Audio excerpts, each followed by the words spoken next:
Eh bien, cette semaine nationale de la santé mentale, nous recevons aujourd'hui en entrevue Mme Jocelyne Bessette, utilisatrice des services au Témiscouata, et Mme Claude-Hélène Lavoie, qui est psychoéducatrice au Centre intégré de santé et des services sociaux, le CLSC Bas-Saint-Laurent. Donc, bonjour, mesdames. Bonjour. Ça va très bien? Oui.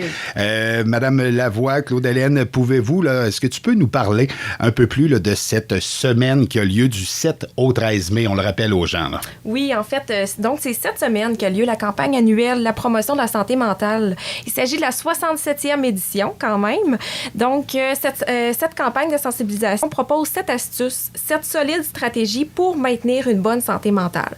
Ça vise à nous faire découvrir qu'individuellement, collectivement et socialement, on est déjà occupé à avoir une bonne santé mentale. On pose déjà des actions au quotidien pour favoriser notre bonne santé mentale. Donc, les 7 astuces sont issues d'une revue littéraire qui s'est basée sur les facteurs de protection pour avoir une bonne santé mentale, puis elle s'adresse à l'ensemble de la population. Les jeunes, les adolescents, les retraités, les travailleurs, personnes âgées, adultes, ça s'adresse à tout le monde. On le répète jamais assez, tout le monde a une santé mentale. Donc, avoir une bonne santé mentale, c'est être capable de maintenir un équilibre dynamique en différentes sphères de notre vie, que ce soit la sphère sociale, physique, spirituelle, économique, émotionnelle.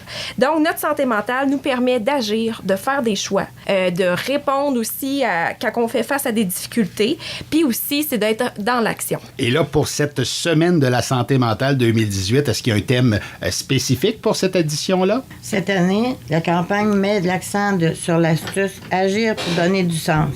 On veut démontrer aux gens l'importance d'être dans l'action. Agir, c'est prendre des risques, explorer, apprécier les bons côtés des choses, faire des choix, prendre une pause.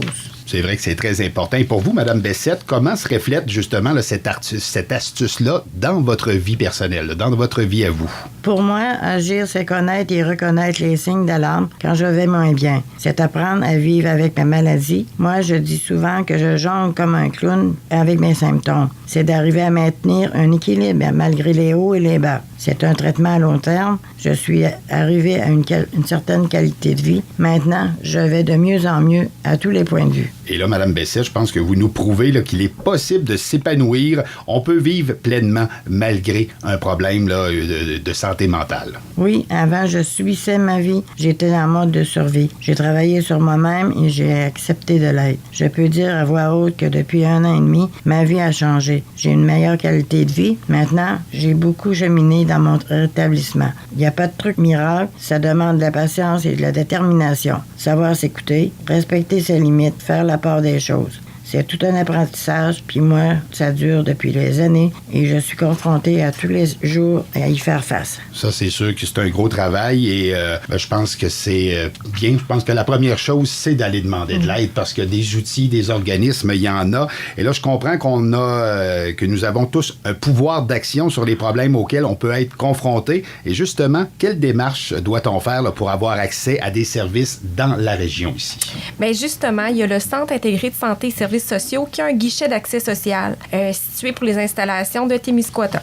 Donc, quand une personne est confrontée à une difficulté, une problématique, ou si elle veut simplement avoir des informations sur les services offerts dans la région, on l'invite à appeler au 418-899-2424 et faire l'option 1. Parfait. De là, elle va être mise en communication avec une intervenante qui va prendre le temps d'écouter, son besoin et de l'orienter vers les bons services.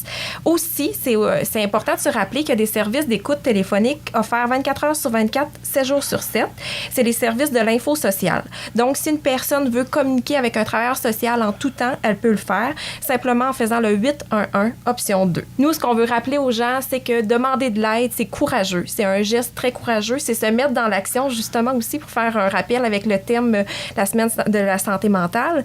Et c'est de se souvenir qu'on reste pas seul avec les problèmes. Il y a des gens qui sont là pour nous supporter. Non, ça, c'est ce qu'il faut mettre dans la tête des gens. Ce n'est pas de la lâcheté de demander de l'aide. C'est vraiment un signe de courage. Donc, il ne faut pas l'oublier. Il faut s'en servir. Il y a des ressources dans la région qui sont disponibles. Et demander de l'aide, c'est se mettre en action. Pas vrai, Mme Bessette? Oh oui. Il vaut mieux consulter et accepter l'aide que de perdre la tête et se laisser aller. Il ne faut pas rester dans l'isolement. J'ai mon filet de sécurité dans mon entourage. Je suis entourée d'intervenants, d'un médecin et d'un psychiatre. Grâce aux ressources d'aide, j'ai été capable d'accepter ma maladie. Malgré mes limitations, J'ai appris dans mon rétablissement. Je dis souvent que je suis mariée à ma maladie. Bien, comme Mme Bessette le dit, c'est important de s'entourer de personnes de confiance. Oui. Aussi, par contre, ce qui peut être important, c'est d'être bien intégré dans notre société. Savoir et comprendre qu'on a notre place, qu'on peut faire des choix, qu'on peut être impliqué, qu'on peut poser des actions, qu'on se sent aimé, intégré. Ça aussi, c'est très important. Donc, toujours en lien avec le thème de l'année, agir pour donner du sens, c'est aussi avoir la possibilité de s'impliquer dans notre milieu, comme le fait Mme Bessette. Oui, c'est important pour moi d'être active dans mon milieu. Je travaille sur moi-même dans des organismes tels que Source d'espoir et Cuisine collective, Centre Femmes, les délégués du RIPU et cette année, à suivre l'intensité variable au CLSC. Maintenant, c'est terminé, mes besoins sont comblés. Je m'implique aussi dans les comités de santé mentale et dans le journal de Source d'espoir. Comme loisir, je tricote un maille tricoté de Cabano. Ça me permet de créer les liens. Je cultive mes relations. J'ose faire des premiers pas pour engager la conversation. Je me mets dans la peau de l'autre pour saisir ce qu'elle ressent. J'ai des relations nourrissantes. Je me soucie du bien-être des autres. J'ai de la curiosité. Je favorise la tolérance, le respect et l'acceptation de mon milieu. C'est tellement vrai. Vous avez tellement raison qu'être impliqué, Mme Bessette, peut faire toute la différence pour la communauté. Je pense que chaque personne est une personne à part entière, peu importe que l'on ait un handicap. Et pour soi-même également, et justement, la population qui est invitée là, à une activité spéciale pour souligner cette semaine de la santé mentale. Oui, en fait, toute la population est invitée ce jeudi 10 mai au beau lieu culturel de Témiscouata-sur-le-Lac, quartier Notre-Dame. Donc, c'est sous une formule 4 à 8 que va se dérouler l'activité. Donc, il va y avoir un souper. Ensuite, on va pouvoir avoir la chance de vivre une expérience de tambour-danse animée avec Mme Ginette Godin. Et par la suite, on va avoir la chance d'accueillir Mme Louise Marmenne, qui est une auteure, compositeur, interprète, qui va nous présenter quelques-unes de ses chansons.